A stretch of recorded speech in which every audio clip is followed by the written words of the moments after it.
आज हम कक्षा 9 की हिंदी की पुस्तक क्षितिज भाग 1 के गद्य खंड में संकलित व्यंग्य निबंध प्रेमचंद के फटे जूते पढ़ेंगे, जो कि हरिशंकर परसाई जी की रचना है। हरिशंकर परसाई जी का जन्म सन 1922 में मध्य प्रदेश के होशंगाबाद जिले के जमानी गांव में हुआ। नागपुर विश्वविद्यालय से एमए करने के बाद कुछ दिनों तक उन्होंने अध्यापन कार्य किया। सन 1947 से स्वतंत्र लेखन करने लगे। जबलपुर में वसुधा नामक पत्रिका निकाली, जिसकी हिंदी संसार में काफी सराहना हुई। सन 1995 में उनका निधन हो गया। श्री हरिशंकर परसाई जी हिंदी के श्रेष्ठ व्यंग्य लेखक हैं। व्यंग्य लेखन में उन्हें प्रवीणता प्राप्त है। समाज, राजनीति, धर्म आदि सभी क्षेत्रों में व्याप्त विसंगतियों को उन्होंने अपने व्यंग्य लेखन से व्यक्त किया है। उनके व्यंग्य अत्यंत चुटीले एवं प्रभावकारी होते हैं तथा उनका उद्देश्य व्यवस्था में सुधार लाना है। परसाई जी की प्रमुख कृतियां देख लेते हैं। उनके कहानी संग्रह में हंसते हैं रोते हैं, जैसे उनके दिन फिरे। उनके उपन्यास संग्रह में देखते हैं रानी नागफनी की कहानी, तट की खोज। उनका निबंध संग्रह है तब की बात और थी, भूत के पांव पीछे, बेईमानी की परत, पगडंडियों का जमाना, सदाचार का ताबीज, शिकायतें मुझे भी हैं और अंत में। उनके व्यंग्य संग्रह में वैष्णव की फिसलन, तिरछी रेखाएं, ठिठुरता हुआ गणतंत्र, विकलांग श्रद्धा का दौर, ये उनकी प्रमुख कृतियां थी। परसाई जी की भाषा शैली निम्न प्रकार से है बच्चों। परसाई जी की रचनाओं में व्यंग्य के अनुरूप भाषा का प्रयोग हुआ है। परसाई जी के वाक्य छोटे छोटे एवं व्यंग्य प्रधान हैं। संस्कृत शब्दों के साथ उर्दू, अंग्रेजी शब्दों का प्रयोग उन्होंने अपनी रचनाओं में प्रसंगानुकूल वांछित परिवर्तन भी किया है। उनकी रचनाओं में लक्षणा एवं व्यंजना का प्रयोग पाठकों को प्रभावित करता है। भाषा के प्रवाह के लिए उन्होंने यत्र तत्र मुहावरे और कहावतों का भी प्रयोग किया है। परसाई जी की शैलीगत विशेषताएं इस प्रकार हैं। परसाई जी की रचनाओं में शैली की विविधता दिखाई पड़ती है। शैली के जो विविध रूप इनकी व्यंग्य रचनाओं में दिखाई पड़ते हैं, उनमें से प्रमुख निम्न प्रकार से हैं। व्यंग्यात्मक शैली, प्रश्नात्मक शैली, विवेचनात्मक शैली, सूत्रात्मक शैली और भावनात्मक शैली का उन्होंने अपनी रचनाओं में विशेष रूप से प्रयोग किया है। परसाई जी का हिंदी साहित्य में स्थान। हरिशंकर परसाई जी ने सामाजिक रूढ़ियों, राजनीतिक विडंबनाओं तथा सामयिक समस्याओं पर व्यंग्य किया है और यथेष्ट कीर्ति पाई है। ये एक सफल व्यंग्यकार के रूप में रमणीय रहेंगे। उनकी व्यंग्य रचनाएं हिंदी जगत में बड़े आदर की वस्तु हैं तथा एक व्यंग्यकार के रूप में परसाई जी को हिंदी साहित्य में पर्याप्त यश प्राप्त हुआ है। निश्चय ही उनका योगदान अविस्मरणीय है तथा उनकी व्यंग्य रचनाओं ने हिंदी जगत को गौरव प्रदान किया है। तो ये थी परसाई जी का जीवन परिचय। बच्चों, पाठ को पढ़ने से पहले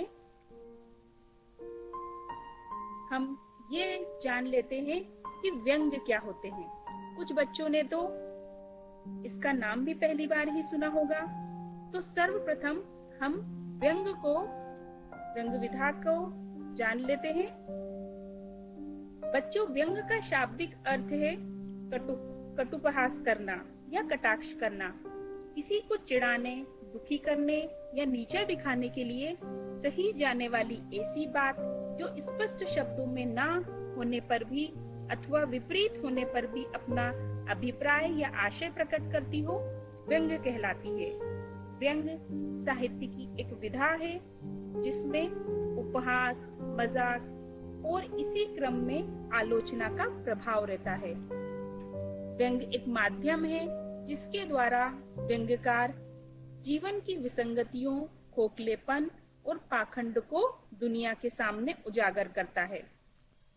व्यंग एक भाषाई कार्य है। जब से भाषा का जन्म हुआ, व्यंग का भी जन्म हुआ। हम दैनिक जीवन में बात करते समय व्यंग करते भी हैं और व्यंग कसते भी हैं। साहित्य में व्यंग वैचारिक स्वतंत्रता का द्योतक है। व्यंग के साथ अक्सर हास्य और विनोद जुड़ा रहता है। बच्चों, व्यंग का वास्तविक उद्देश्य समाज की बुराइयों और समस्याओं के मूल पर चोट करना होता है। व्यंग में व्याख्या की बजाय बेबाकी एवं स्पष्टता की अधिकता होती है। तो अब जान ही गए होंगे आप व्यंग विधा को।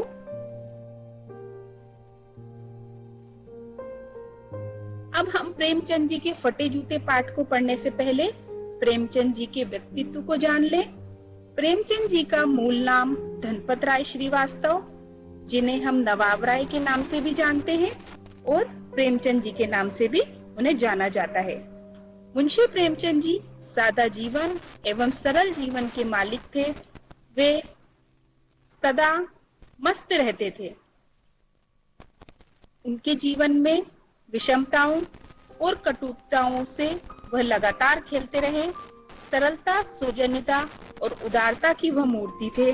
वह सदा साधारण गांव के लिबास में रहते थे। जीवन का अधिकांश भाग उन्होंने गांव में ही गुजारा।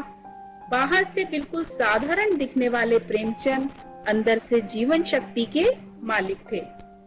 वह आडंबर एवं दिखावे से मीलों दूर रहते थे। जीवन में ना तो उनको विलास मिला और ना ही उनको इसकी कोई अभिलाषा थी। तमाम महापुरुषों की तरह अपना काम स्वयं करना वे पसंद करते थे।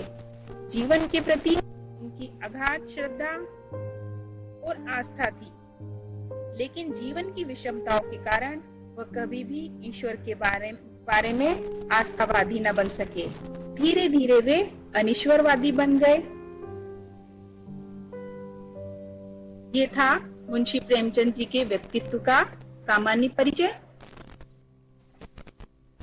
बच्चों, अब हम इसी क्रम में आगे बढ़ते हुए पढ़ेंगे प्रेमचंद के फटे जूते। इसको आपको बहुत ही ध्यानपूर्वक पढ़ना एवं सुनना है। जो आपके समक्ष स्क्रीन पर प्रस्तुत है वह प्रेमचंद के फटे जूते पाठ का सारांश है और पृष्ठ क्रमांक 61 के आधार पर है। पाठ को पुस्तक से पूरा समझकर आपको ध्यानपूर्वक पढ़ना है, क्योंकि यदि आप पाठ को ध्यानपूर्वक नहीं पढ़ेंगे तो उसके बीच में से जो प्रश्न आपसे पूछे जाएंगे उनका उत्तर भी आप नहीं दे पाएंगे। तो अब आपके सामने प्रस्तुत है प्रेमचंद के फटे जूते पाठ का सारांश। प्रस्तुत लेख में परसाई जी ने प्रेमचंद के व्यक्तित्व को सादगी के साथ प्रस्तुत किया है। उन्होंने एक रचनाकार की अंतर्भेदी सामाजिक दृष्टि का विवेचन करते हुए आज की दिखावे की प्रवृत्ति एवं अवसरवादिता पर व्यंग्य किया है। लेखक के सामने प्रेमचंद जी का एक चित्र है जिसमें वे अपनी पत्नी के साथ फोटो खिंचा रहे हैं। सिर पर किसी मोटे कपड़े की टोपी, कुर्ता और धोती पहने हैं। कनपटी चिपकी है। गालों की हड्डियां उभर आई हैं, पर घनी मूछें चेहरे को भरा भरा बतलाती हैं। इस सारांश में उनकी वेशभूषा का वर्णन हुआ है। अगले में देखते हैं। लेखक प्रेमचंद के फटे जूते को देखकर आश्चर्यचकित होकर कहता है कि फोटो खिंचाने की अगर ये पोशाक है तो पहनने की कैसी होगी। जूते में बड़ा छेद हो गया है जिसमें से अंगुली बाहर निकल आई है। क्या तुम्हें इसका जरा भी एहसास नहीं है? जरा लज्जा, संकोच या छेद नहीं है? क्या तुम इतना भी नहीं जानते कि धोती को थोड़ा नीचे खींच लेने से अंगुली ढक सकती है? मगर फिर भी चेहरे पर बड़ी बेपरवाही है और विश्वास है। ये मुस्कान नहीं, इसमें उपहास है, व्यंग है। आपके समक्ष जो स्क्रीन पर दिखाई दे रहा है बच्चों, वो प्रेमचंद जी का उनकी पत्नी के साथ फोटो है। वे दोनों फोटो खिंचाने गए हैं और प्रेमचंद जी के पैरों में उनके फटे जूते दिखाई दे रहे हैं, जिसमें से उनकी उंगली भी बाहर आती नजर आ रही है। आइए अब आगे बढ़ते हैं। ये पृष्ठ क्रमांक 62 के आधार पर आपके सामने सारांश है। लेखक आगे कहते हैं कि इससे अच्छा होता कि तुम फोटो ही ना खिंचाते और तुम्हें फोटो ही खिंचाना था तो ठीक ठाक जूते पहन लेते। फोटो ना खिंचाने से तुम्हारा क्या बिगड़ जाता? शायद हो सकता है कि फोटो खिंचाने के लिए तुम्हारी पत्नी ने विशेष आग्रह किया होगा। तुम फोटो का महत्व नहीं समझते। लोग तो ऐसे कामों के लिए जूते क्या, कपड़े और बीवी तक मांग लेते हैं। आपने तो एक टोपी तक नहीं पहनी। टोपी तो 8 आने में मिल जाती है। तुम महान कथाकार, उपन्यास सम्राट, युग प्रवर्तक, जाने क्या क्या कहलाते थे, मगर फोटो में भी तुम्हारा जूता फटा हुआ है। फिर लेखक अपनी बात करते हुए कहता है कि मेरा जूता भी कोई अच्छा नहीं है, मगर अंगुली बाहर नहीं निकलती, पर अंगूठे के नीचे का तला फट गया है, जिससे अंगूठा रगड़ खाकर छिल जाता है।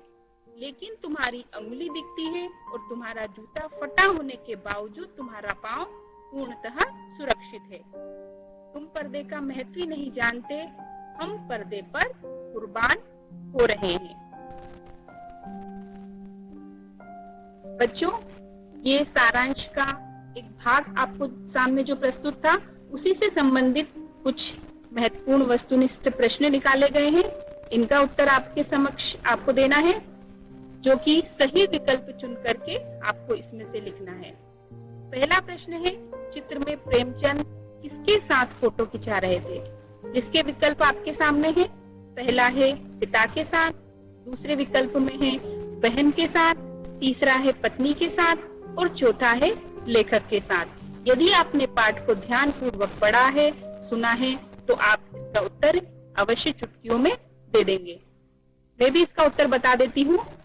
चित्र में प्रेमचंद अपनी पत्नी के साथ फोटो खिंचा रहे थे। दूसरा प्रश्न है, प्रेमचंद ने कैसे जूते पहनकर फोटो खिंचाए? जिसके विकल्प हैं, पहला विकल्प है गंदे, दूसरा विकल्प है फटे, तीसरा विकल्प है रंगीन, चौथा विकल्प है महंगे। जिसका उत्तर होगा फटे जूते। ये वस्तुनिष्ठ प्रश्न आपको आपकी पुस्तक में नहीं मिलेंगे, ये पाठ के अंदर से हैं, इसलिए मैं बार बार आपसे कहना चाहती हूँ कि पाठ को पूरी तरह से ध्यान पूर्वक आपको पढ़ना है। तीसरा विकल्प आपके सामने है, प्रेमचंद के जमाने में जूते कितने रुपए में मिलते थे? जिसके विकल्प इस प्रकार से होंगे। पहला है 2 रुपए में, दूसरा है 5 रुपए में, तीसरा है 8 आने में और चौथा विकल्प है 3 रुपए में। जिसका सही उत्तर होगा 8 आने में मिलते थे। अगला प्रश्न है, प्रेमचंद फटे जूते पहनकर फोटो क्यों खिंचवाते हैं? जिसके उत्तर 4 उत्तर आपके सामने दिए गए हैं। पहला है दिखावे के कारण, दूसरा है गरीबी के कारण, तीसरा है मजबूरी के कारण और चौथा है सादगी के कारण। इसका सही उत्तर होगा सादगी के कारण। तो ये कुछ महत्वपूर्ण वस्तुनिष्ठ प्रश्न थे जो आपको अपनी कॉपी में लिखने हैं और याद भी करने हैं। आइए इसी क्रम में अब हम आगे बढ़ते हैं। सही शब्द से रिक्त स्थान की पूर्ति कीजिए। कुछ रिक्त स्थान आपके सामने दिए गए हैं। पहला रिक्त स्थान है, प्रेमचंद जी का एक रिक्त स्थान मेरे सामने है। जिसके 2 उत्तर आपके सम्मुख है। पहला है चित्र और दूसरा है मित्र।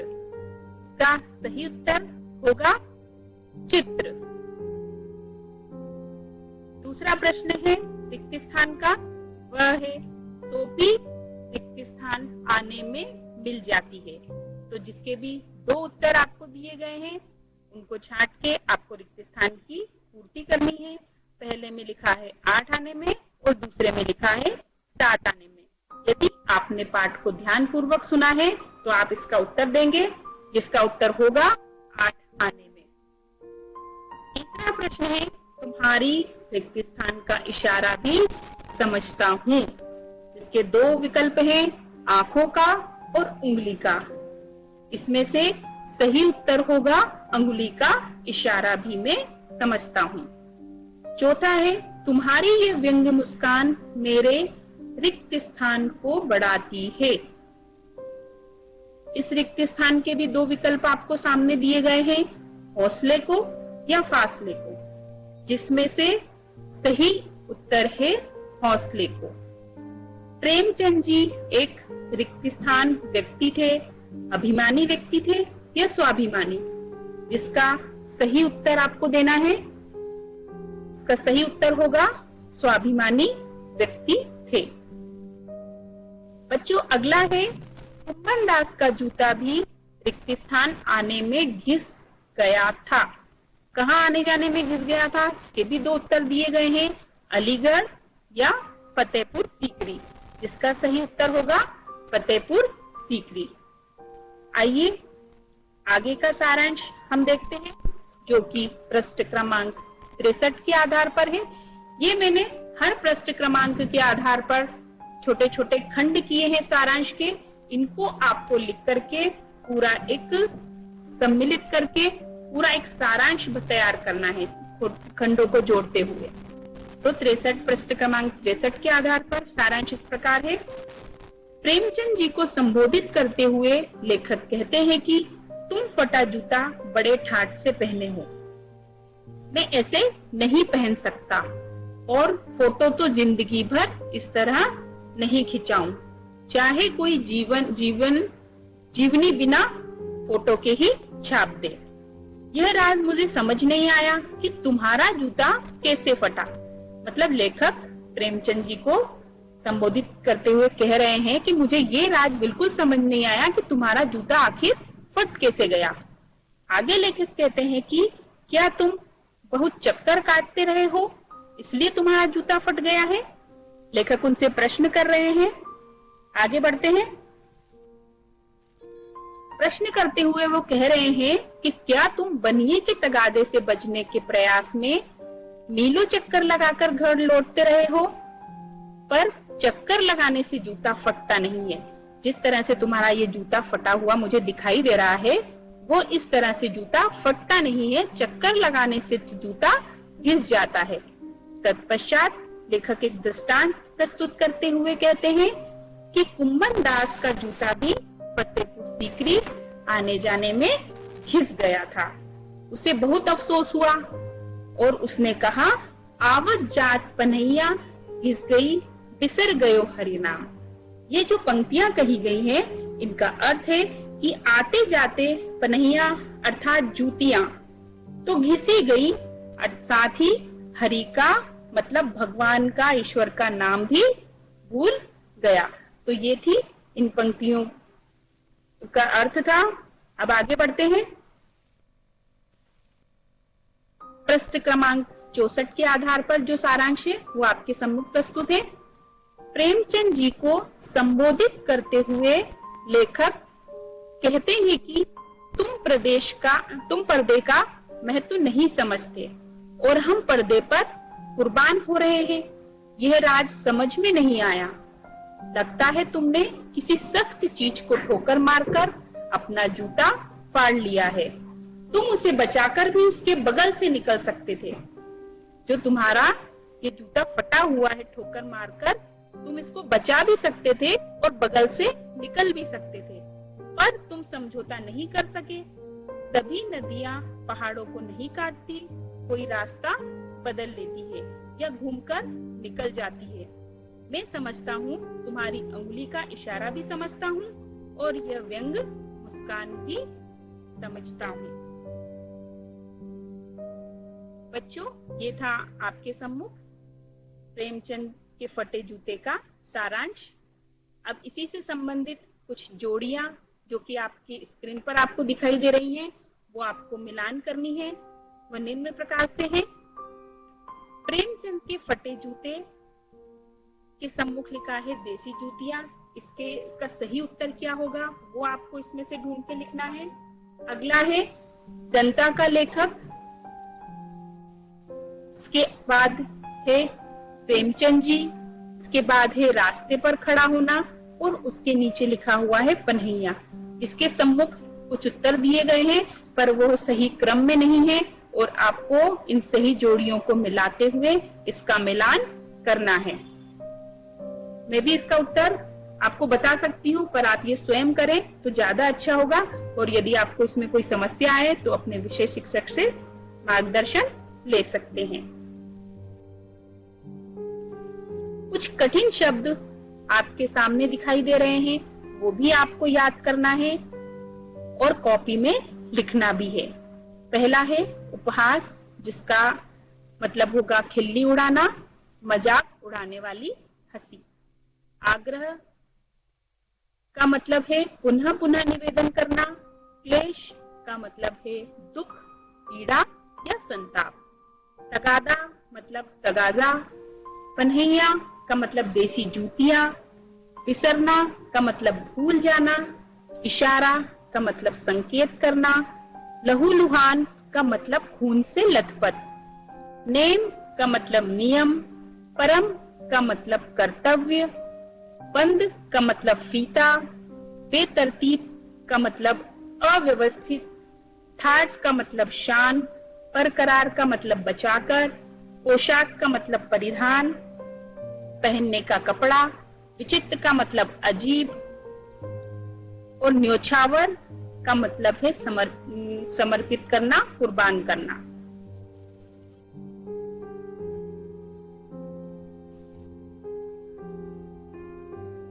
बच्चों, हमने पाठ में पृष्ठ क्रमांक 63 पर कुम्भन दास के बारे में पढ़ा। याद आया आपको? क्या आपको पता है कुम्भन दास कौन थे? कुम्भन दास भक्ति काल के कृष्ण भक्ति शाखा के कवि थे तथा आचार्य वल्लभाचार्य के शिष्य और अष्टशाप के कवियों में से एक थे। एक बार बादशाह अकबर के आमंत्रण पर उनसे मिलने वे फतेहपुर सीकरी गए थे। सीकरी आने जाने से उनका जूता घिस गया था। इसी संदर्भ में कही गई पंक्तियों का उल्लेख लेखक ने प्रस्तुत किया है और निम्न पंक्तियां लिखी है।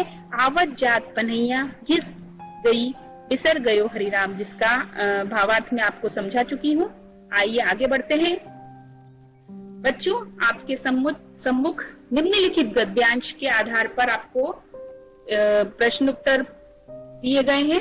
जो आपको गद्यांश दिया गया है वो आपको बहुत अच्छे से पढ़ना है और उसके नीचे जो प्रश्न हैं उनको उसमें से छांटकर उनके उत्तर लिखना है। गद्यांश इस प्रकार है। तुम मुझ पर या हम सभी पर हंस रहे हो, उन पर जो उंगलियां छिपाए और तलुआ घिसाए चल रहे हैं, उन पर जो टीले को बरकरार बाजू से निकल रहे हैं। तुम कह रहे हो मैंने तो ठोकर मार मार कर जूता फाड़ लिया, अंगुली बाहर निकल आई पर पांव बचा रहा और मैं चलता रहा, मगर तुम अंगुली को ढांकने की चिंता में तलुए का नाश कर रहे हो, तुम चलोगे कैसे? इसी गद्यांश को ध्यान से आप पढ़ते हुए पहले प्रश्न का उत्तर देंगे। लेखक के अनुसार प्रेमचंद किन पर हंस रहे हैं? जिसका उत्तर है लेखक के अनुसार प्रेमचंद लेखक और उन जैसे सभी लोगों पर हंस रहे हैं जो अपनी कमजोरियों को छिपाने के लिए कुछ भी करने को तैयार रहे हैं और संकोचवश उसे दूसरे के सामने प्रकट नहीं करते। इसके अतिरिक्त जीवन में आने वाली समस्याओं से संघर्ष न करके उनसे मुंह फेर लेने वालों पर भी प्रेमचंद जी मुस्कुरा रहे हैं। दूसरा प्रश्न है, प्रेमचंद के मुस्कुराने में लेखक को क्या व्यंग नजर आता है? जिसका उत्तर होगा प्रेमचंद के मुस्कुराने में लेखक को यह व्यंग नजर आता है कि मानो प्रेमचंद उनसे कह रहे हो कि मैंने भले ही चट्टानों से टकराकर अपना जूता फाड़ लिया हो, पर मेरे पैर तो सुरक्षित हैं और चट्टानों से बचकर निकलने वाले तुम लोगों के जूते भले ही ठीक हो, पर तलवे घिसने के कारण तुम्हारा पंजा असुरक्षित है और लहूलुहान हो रहा है। तीसरा प्रश्न है, प्रेमचंद को किनके चलने की चिंता सता रही है? जिसका उत्तर है प्रेमचंद को उन व्यक्तियों के चलने की चिंता सता रही है जो समाज में व्याप्त कुरीतियों और अंधविश्वासों से बचकर निकल जाते हैं और संघर्ष नहीं करना चाहते।